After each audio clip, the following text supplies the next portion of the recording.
नमस्कार दोस्तों आपका दोस्त गोविंद पी। आज का जो सब्जेक्ट है हमारा वो है गुड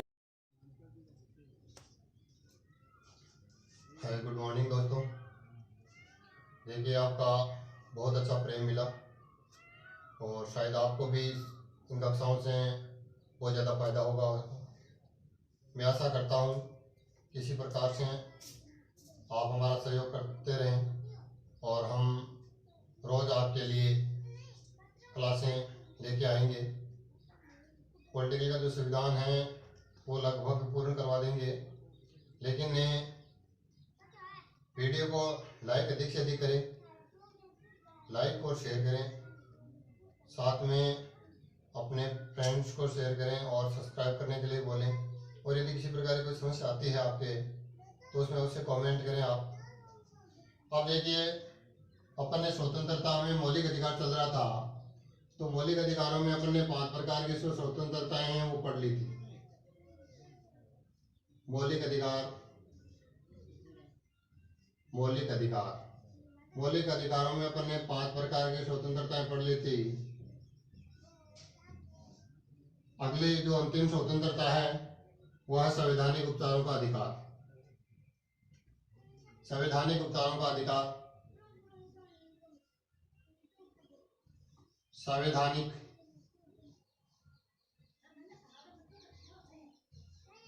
उपचारों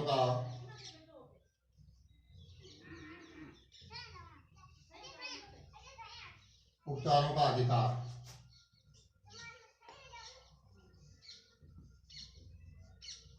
अनुच्छेद 32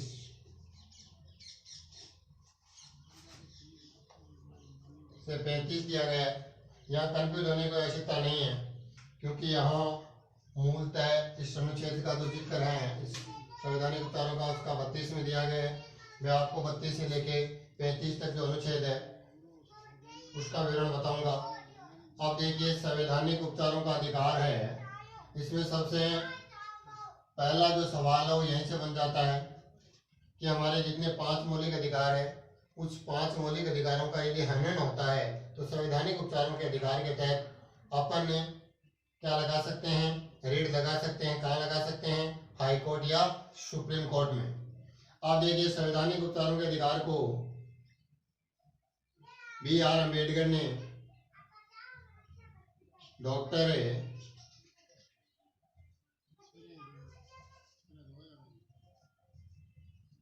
भीमराव अम्बेडकर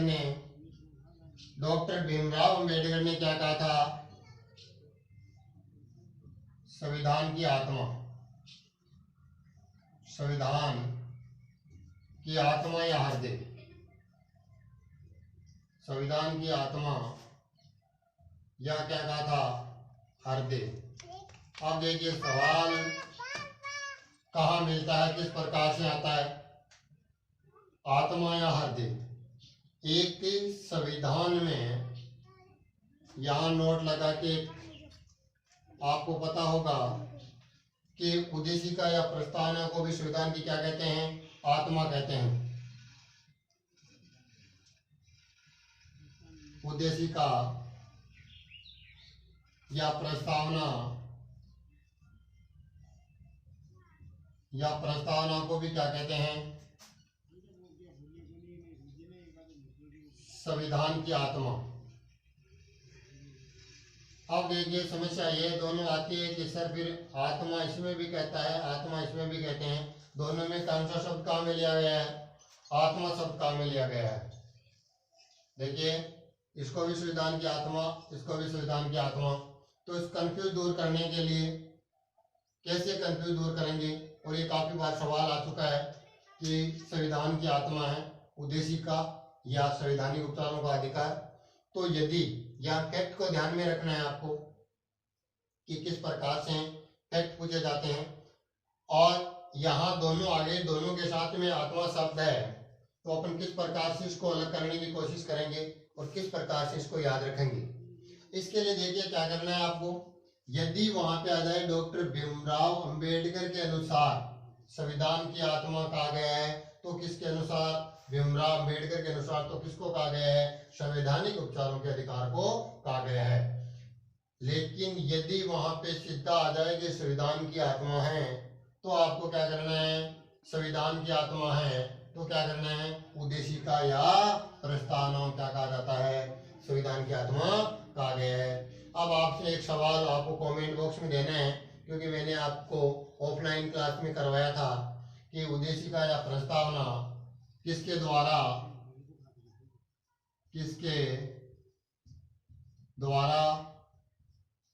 और कब प्रस्तुत की गई थी। ये दो सवाल हैं, इनका उत्तर आपको देना है कमेंट बॉक्स में। आप देखिए आगे, इस संवैधानिक की जो उपचारों का अधिकार है उसमें कितने प्रकार की रीट जारी की गई है, 5 प्रकार की। इस संवैधानिक उपचारों के अधिकार के तहत रीट जारी की गई है, कितने प्रकार की, 5 प्रकार की। 5 प्रकार की रीट जारी की गई है। कभी कभी ये भी पूछा जा सकता है कि जो रीट शब्द है वो कौन सी भाषा का है, तो ध्यान रखना है ये जो रीट शब्द है ये लैटिन भाषा का है। कौन सी भाषा का है, लैटिन भाषा का शब्द है। अब देखिए कौन से अनुच्छेद के तहत अपन ने रीट लगा सकते हैं, रीट जारी की जा सकती है, तो यहाँ ध्यान रखना है अनुच्छेद 32 के तहत, अनुच्छेद 32 के तहत कहाँ लगाई जा सकती है, तो सुप्रीम कोर्ट में। अनुच्छेद 32 के तहत सुप्रीम कोर्ट में क्या लगाई जा सकती है, रीट लगाई जा सकती है। जबकि अनुच्छेद 226 के तहत, अनुच्छेद 226 के तहत कहाँ रीट लगाई जा सकती है, एससी अर्थात हाई कोर्ट में क्या लगाई जा सकती है, रीट लगाई जा सकती है। इन दोनों अनुच्छेदों को आपको क्या करना है, याद रखना है कि अनुच्छेद 32 के तहत तो कहाँ लगाई जा सकती है, सुप्रीम कोर्ट में, जबकि अनुच्छेद 226 के तहत कहाँ लगाई जा सकती है, हाई कोर्ट में लगाई जा सकती है। अब देखिए 5 प्रकार की रीट है जो कौन कौन सी है, इसके बारे में भी आजकल सवाल पूछने लगे हैं कि निम्न में से कौन सा रीट से संबंधित नहीं है, 5 प्रकार की रीट में शामिल नहीं है। तो पहला देखिए संवैधानिक उपचारों का अधिकार, अनुच्छेद 32 से 35 तक। भीमराव अंबेडकर ने इसको क्या कहा था, संविधान की आत्मा कहा था। तो आत्मा या हृदय ध्यान रखना है, भीमराव अंबेडकर ने कहा था, जबकि संविधान की उद्देशिका या प्रस्तावना क्या कहा गया है, संविधान की आत्मा कहा गया है।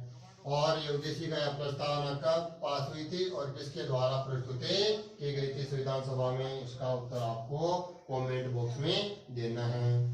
अब देखिए 5 प्रकार की जो रीट है, रीट शब्द कौन सी भाषा का है, लैटिन भाषा का है। अनुच्छेद 32 के तहत कहाँ, सुप्रीम कोर्ट में, और अनुच्छेद 226 के तहत कहाँ, एससी हाई कोर्ट में रीट जारी की जा सकती है। इसके बाद में देखिए 5 प्रकार की रीट कौन कौन सी है। तो पहली जो रीट है वो है बंदी प्रत्यक्षीकरण। बंदी प्रत्यक्षीकरण, बंदी प्रत्यक्षीकरण, ध्यान रखना ये बंदी प्रत्यक्षीकरण क्या है। इसके पश्चात नंबर 2 है आपकी बंदी प्रत्यक्षीकरण के बाद में परमादेश, परमादेश। इसके बाद में प्रतिषेध, प्रतिषेध। चौथी जो रीट है उत्प्रेषण, और 5वीं जो अंतिम है वो कौन सी है, अधिकार परीक्षा, अधिकारी परीक्षा। परीक्षा का मतलब होता है पूछताछ, अधिकार परीक्षा का मतलब क्या होता है, परीक्षा का मतलब क्या होता है, पूछताछ होता है। अब देखिए अपन ने 1 बाय 1 लेते हैं इसको। 1 बाय 1 लेने के लिए ध्यान रखना है बंदी प्रत्यक्षीकरण। वैसे अपन बंदी प्रत्यक्षीकरण है इसका जो जिक्र है वो अपन अनुच्छेद 12 में कर चुके हैं कि व्यक्ति को और वही यहाँ पे है कि न्यायालय क्या करता है? न्यायालय यदि कोई व्यक्ति को गिरफ्तार कर लिया गया है तो न्यायालय ये चाहता है कि यह आदेश देता है कि 24 घंटे के अंदर अंदर, ध्यान रखना है, 24 घंटे के अंदर अंदर उसे कहाँ पेश करना होगा? न्यायालय में पेश करना होगा। कहाँ पेश करना होगा? न्यायालय में पेश करना होगा। एक ध्यान रखना है, इस 24 घंटे में आपके परिवहन का जो समय है, आवागमन का जो समय है, उसको शामिल नहीं किया गया है। ये ध्यान रखना है, क्योंकि तथ्यात्मक सवाल आते हैं तो ये सवाल भी आ सकता है। आप देखिए कैसे, एक ध्यान रखना है, 24 घंटे में आज ये सवाल शब्द आता है सशरीर, ध्यान रखना है, ये भी सशरीर, अर्थात उसे स्वयं को उपस्थित होना आवश्यक है। सशरीर का मतलब क्या है? उसको स्वयं को, इसका कोई प्रतिनिधि उपस्थित नहीं हो सकता है। तो 24 घंटे के अंदर अंदर क्या करना होता है? उसे सशरीर न्यायालय में उपस्थित करवाना होता है। उसे किस प्रकार का अधिकार कहते हैं? बंदी प्रत्यक्षीकरण अधिकारी कहा जाता है। ये व्यक्तिगत स्वतंत्रता का मुख्य अधिकार है। अब देखिए परमादेश क्या है सर? ध्यान रखना, परमादेश क्या है? परमादेश अर्थात उच्च न्यायालय क्या करता है? यदि अधिकतर सरकारी या सार्वजनिक जो कर्मचारी होता है उन पे लागू होता है कर्तव्य पालन के लिए। किसके लिए? कर्तव्य पालन। यदि वो कर्तव्यों का क्या नहीं करता हो, पालन नहीं करता हो, तो उच्च अधिकारी या न्यायालय उसको क्या दे सकता है? अपने कर्तव्य पालन का आदेश ही दे सकते हैं। और वो आदेश कैसे? या तो अधिकतर तो ये किसके लिए लागू होता है? सरकारी कर्मचारियों के लिए लागू होता है कि इसको क्या दे सकते हैं? कर्तव्य पालन के लिए क्या दिया जा सकता है? आदेश दिया जा सकता है। अब देखिए प्रतिषेध। प्रतिषेध का मतलब क्या होता है? रोकना। प्रतिषेध का मतलब क्या होता है? रोकना, ध्यान रखना है। प्रतिषेध का अर्थ क्या होता है? रोकना। अर्थात यदि अधीनस्थ न्यायालय, उच्च न्यायालय अपने अधीनस्थ न्यायालयों को क्या कर सकता है? कोई भी निर्णय के विरुद्ध रोक सकता है, क्योंकि यदि वो अपने अधिकार क्षेत्र से, यानी उसमें उसके अधिकार क्षेत्र में शामिल नहीं होता है कोई भी निर्णय, तो वो क्या लगाया जा सकता है? उच्च न्यायालय के द्वारा अपने अधीनस्थ न्यायालय पे क्या लगाई जा सकती है? उस निर्णय के विरुद्ध रोक लगाई जा सकती है कि ये जो है ये आपके क्या है? अधिकार क्षेत्र से बाहर है, इस पे आप निर्णय नहीं ले सकते हो। उसे क्या कहते हैं? प्रतिषेध कहा जा सकता है। अब देखिए आगे आता है उत्प्रेषण। ये दोनों थोड़े सेम है, ध्यान रखना है। इसमें भी क्या कहता है? उच्च न्यायालय अधीनस्थ न्यायालयों को, अपने अधीनस्थ न्यायालयों को साथ नीचे के जो न्यायालय हैं उनको क्या लगा सकता है? यदि वो अपने अधिकार क्षेत्र से बाहर के निर्णय कर रहे हैं तो क्या लगाया जा सकता है? रोक लगाई जा सकती है। और इसी प्रकार का यह है कि उच्च न्यायालय को ऐसा लगे कि निचले न्यायालय में जो निर्णय हो रहे हैं वो सही नहीं हो रहे हैं, तो वो क्या कर सकता है? ध्यान रखना है, अपने पास मंगवा सकता है। उच्च न्यायालय अधीनस्थ न्यायालयों से, उच्च न्यायालय अधीनस्थ न्यायालयों से जो निर्णय होते हैं वो अपने यहाँ क्या कर सकता है? मंगवा सकता है। तो दोनों में सेम है, इसमें रोक लगाई जा सकती है। और उत्प्रेषण में क्या है? उच्च न्यायालय, उत्प्रेषण किस प्रकार से याद रखना, उच्च न्यायालय अधीनस्थ न्यायालय को आदेश जारी कर सकता है कि कोई भी मामला है ये सही नहीं हो रहा है, इसका निर्णय सही नहीं हो पा रहा है, तो आप इसको हमारे पास लेके आइए, इस प्रकार का आदेश जारी कर सकता है। उसे क्या कहते हैं? उत्प्रेषण कहते हैं। ध्यान रखना, ये थोड़ी पॉलिटिकल जो शब्दावली है वो थोड़ी टफ है। अधिकार परीक्षा। परीक्षा का मतलब होता है पूछताछ। परीक्षा का मतलब क्या होता है? पूछताछ। देखिए पूछताछ का मतलब यहाँ से किससे लगाया गया है कि यदि कोई भी व्यक्ति पद ग्रहण करता है तो उस पद ग्रहण करने के लिए उसकी योग्यता यदि सही नहीं है तो वो क्या कर सकता है, उसके विरुद्ध रिट लगाई जा सकती है। और जैसे मान लो कोई व्यक्ति बीएड किया हुआ नहीं है या उसके परसेंटेज कम थे, रिजल्ट आया उस समय, फिर भी उसका नंबर आ गया, कैसे करके मान लो आगे आप समझते हो किस प्रकार से, मान लो किसी प्रकार से उसका आ भी गया, तो यदि हमारे को पता है तो अपन कहाँ लगाए जा सकते हैं, उच्च न्यायालय में या हाई कोर्ट में क्या लगाए जा सकते हैं, सुप्रीम कोर्ट रिट लगाई जा सकती है। अर्थात पूछताछ का अधिकार है कि आप कौन सी योग्यता के तहत आपने ये पद ग्रहण किया है। तो ये क्या मिली हुई है, 5 प्रकार की रिट जारी की जाती है। इसी के तहत अपन अपने मौलिक अधिकारों की क्या कर सकते हैं, रक्षा कर सकते हैं। तो ध्यान रखना, संवैधानिक जो उपचारों का अधिकार है ये हमारे संवैधानिक के मौलिक अधिकारों की दृष्टि से मुख्य अधिकार है। अब देखिए आगे का जो आता है, साहित्य आपके समझ में आ गया होगा, बंदी प्रत्यक्षीकरण, थोड़ी शब्दावली का ध्यान रखना है। आप देखिए आगे आता है 33, कौन सा अनुच्छेद आ गया, 33। देखिए आगे अनुच्छेद 33,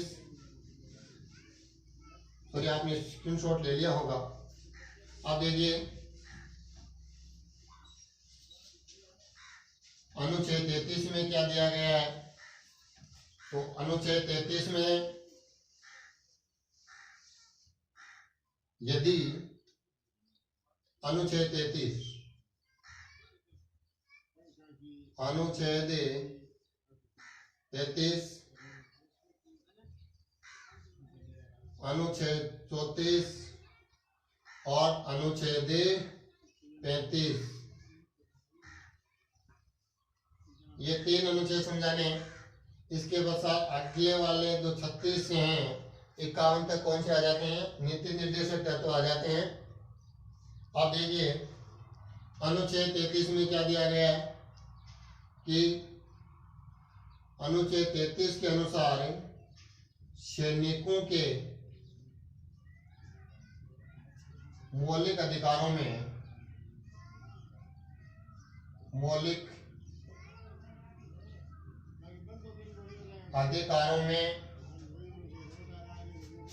कटौती की जा सकती है, कटौती की जा सकती है। अर्थात सेना से जुड़े हुए जो भी व्यक्ति है उसके मौलिक अधिकारों में क्या की जा सकती है, कटौती की जा सकती है।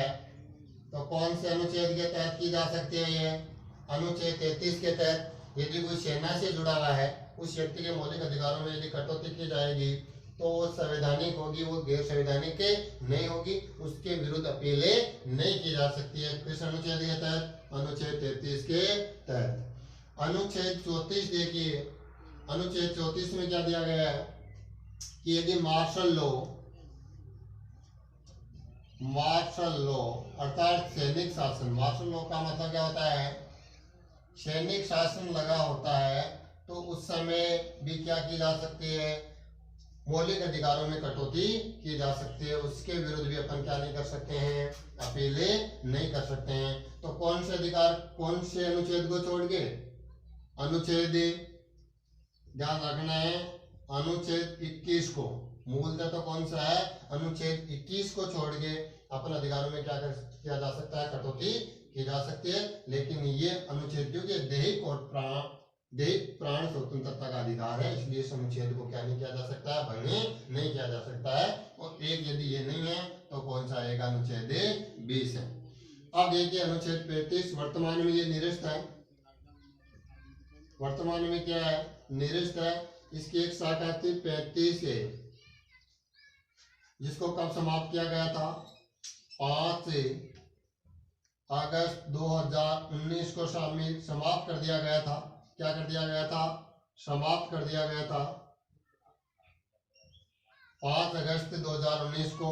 पहले ये कहा था सर, पहले यह था धारा 370 एक में शामिल था। इसमें सर क्या था, इसमें देखिए 35 में क्या था, 35 में ध्यान रखना है, इसमें आपके जम्मू कश्मीर राज्यों के नागरिकों के लिए, जम्मू कश्मीर के जो मूल निवासी है उसके लिए अलग से क्या थी, सुविधाएं थी। जम्मू कश्मीर के मूल निवासियों के लिए मूल निवासियों के लिए क्या थी, अलग से स्वतंत्रताएं दी गई थी, कुछ अधिकार दिए गए थे वहां के अलग से। किसके तहत? 35A के तहत। ये कब समाप्त हुआ था? 5 अगस्त 2019 को। और ये प्रारंभ लागू कब हुआ था सर? ये हुआ था 1954 को। कब लागू हुआ था? 1954 को इसको लागू किया गया था। इस अधिकार के तहत क्या दिया गया था? जम्मू कश्मीर के जो मूल निवासी है उसके लिए विशेष सुविधाओं का व्यवस्था की गई थी। अब देखिए अनुच्छेद 35 तक कंप्लीट होता है मौलिक अधिकार, लेकिन मौलिक अधिकारों से संबंधित कुछ विवाद है कि क्या इनमें परिवर्तन किया जा सकता है, क्या मौलिक अधिकारों में संशोधन संभव है या नहीं है, और किस प्रकार से इसमें देखिए मौलिक अधिकारों में स्क्रीनशॉट ले लो आप। अब देखिए आगे अनुच्छेद 33 में सैनिकों के मौलिक अधिकारों में क्या की जा सकती है? कटौती की जा सकती है। 34 के तहत क्या है? मार्शल लॉ या सैनिक शासन के समय भी अधिकारों में क्या की जा सकती है? कटौती की जा सकती है नागरिकों के। अब देखिए 35 जो वर्तमान में 35 में क्या हो चुका है? समाप्त हो चुका है। अब देखिए आगे मौलिक अधिकारों से संबंधित कुछ विवाद। मौलिक अधिकारों से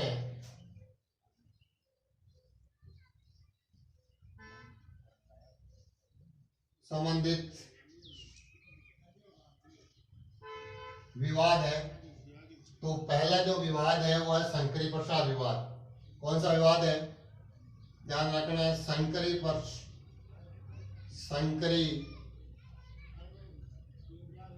प्रसाद विवाद। ये सर कब हुआ था? ये हुआ था 1951 में। इसके बाद एक विवाद आया था इसके निर्णय के विरुद्ध, गोलक नाथ विवाद बनाम पंजाब राज्य है, ध्यान रखना है। यह कब आया था? 1967 में दिया गया था। इसके बाद एक विवाद और आया था 24वां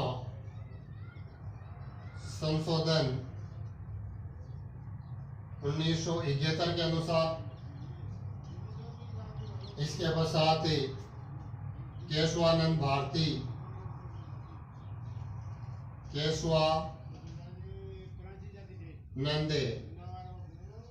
भारती विवाद बनाम केरल राज्य। भारतीय विवाद बनाम केरल राज्य। यह कब दिया गया था? 1973 में। कब दिया गया था? 1973 में दिया गया था। एक आता है मिनरवा मिल्स विवाद 1980। शायद दिखाई नहीं देता होगा, चलो बाद में लिख देता हूँ। एक बार इन चारों को आपको समझा देता हूँ, स्पष्ट कर देता हूँ कि इसमें क्या क्या दिया गया है, क्योंकि इनमें से आजकल सवाल आने लगे हैं। आजकल ये नहीं है कि अपने अधिकार मौलिक अधिकारों का उल्लेख कर लिया तो वहां तक सीमित था, क्योंकि एक समय था कि सवाल ये आता था और वे मेन जो सवाल आते हैं मुख्य ऊपर से वो मैंने आपको अध्ययन करवा दिया है। अब देखिए शंकरी प्रसाद विवाद में क्या कहा गया था? शंकरी प्रसाद विवाद में क्या कहा गया था कि अनुच्छेद 368 के तहत अनुच्छेद 368 के तहत क्या किया जा सकता है? मौलिक अधिकारों में संशोधन किया जा सकता है। 368 के तहत मौलिक अधिकारों में संशोधन किया जा सकता है। देखिए क्योंकि अनुच्छेद 368 है, इसमें क्या दी गई है? संशोधन की प्रक्रिया का उल्लेख है। किसका उल्लेख है? संविधान संशोधन की प्रक्रिया का उल्लेख है, वो भी अपने आगे पढ़ेंगे। अब देखिए आपको एक सवाल और देता हूं मैं, ये भी आपको मैंने बताया था ऑफलाइन क्लास में, वही सवाल दे रहा हूं आपको। 368 जो संविधान संशोधन की जो प्रक्रिया है वो कहां से ली गई है? संविधान संशोधन की प्रक्रिया कहां से ली गई है ये आपको बताना है, कौन से देश से ली गई है। इसके पश्चात इसमें आ गया कि भाई 368 के तहत शंकरी प्रसाद विवाद 1951 में क्या कहा गया कि 368 के तहत मौलिक अधिकारों में क्या किया जा सकता है? संशोधन किया जा सकता है। लेकिन गोलकनाथ विवाद पंजाब राज्य के अनुसार क्या आया 1967 में? वापस आया कि मौलिक अधिकारों में या मूल अधिकारों में, मौलिक या मूल अधिकारों में कोई संशोधन नहीं किया जा सकता है, संशोधन नहीं किया जा सकता है। क्या आया? गोलकनाथ विवाद पंजाब राज्य के अनुसार 1967 में क्या दिया गया कि मूल अधिकारों में कोई संशोधन नहीं किया जा सकता है। लेकिन फिर आया 24वां संशोधन 1971 के तहत क्या बात कही गई, ध्यान रखना है। इसके अनुसार इंदिरा गांधी थी, इंदिरा गांधी ने क्या कहा था उस समय कि संविधान के अनुसार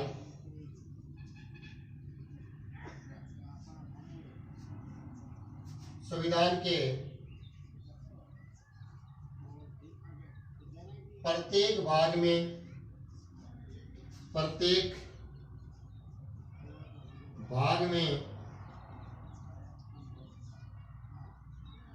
संशोधन किया जा सकता है। उसमें से एक भाग 3 भी शामिल है, उसमें भाग 3 भी शामिल है। क्या कहा गया है कि प्रत्येक भाग में संशोधन किया जा सकता है और उस संशोधन में भाग 3 भी शामिल है। अर्थात इसने भी क्या कहा था, यही बात कही थी कि मौलिक अधिकारों में क्या किया जा सकता है? संशोधन किया जा सकता है। इसके बाद में देखिए केशवानंद भारती बनाम केरल राज्य ने क्या कहा था? केशवानंद भारती केरल राज्य ने क्या कहा था? इसने ये कहा था, देखिए मैं यही आपको शायद दिखाई नहीं देता होगा, अब देखिए इसने कहा था कि मूल अधिकारों में, ये नहीं दिखाई देता होगा शायद, चलो मैं यही एक बार आपको शंकर गोलक 1971 या सन याद रख लेना। शंकरी गोलकनाथ 1971 में केशवानंद भारती, शंकरी प्रसाद विवाद 1951 में आया। उसके अनुसार क्या कहा गया कि संविधान के 368 के तहत मौलिक अधिकारों में क्या किया जा सकता है? संशोधन किया जा सकता है। संविधान संशोधन की प्रक्रिया कौन से देश से ली गई है ये कल आपको बताना है कमेंट में। अब देखिए गोलकनाथ 1967 में क्या कहा गया कि मौलिक अधिकारों में किसी प्रकार का कोई संशोधन नहीं किया जा सकता है। अब देखिए 24वां संविधान संशोधन था, उसमें क्या कहा गया 1971 में कि संविधान के अनुसार संविधान के प्रत्येक के भाग में क्या किया जा सकता है? संशोधन किया जा सकता है। उसी में कौन शामिल है? भाग 3 भी शामिल है। और भाग 3 में क्या है? मौलिक अधिकार, अर्थात मौलिक अधिकारों में भी क्या किया जा सकता है? संशोधन किया जा सकता है। केशवानंद भारती विवाद बनाम केरल राज्य 1973 में, इसके अनुसार क्या कहा गया? इसने बड़ी अच्छी बात कही कि मूल अधिकारों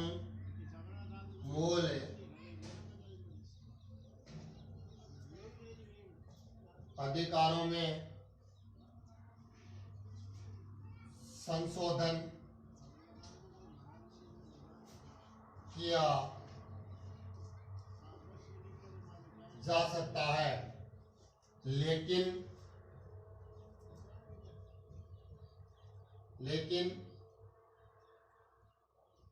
मूल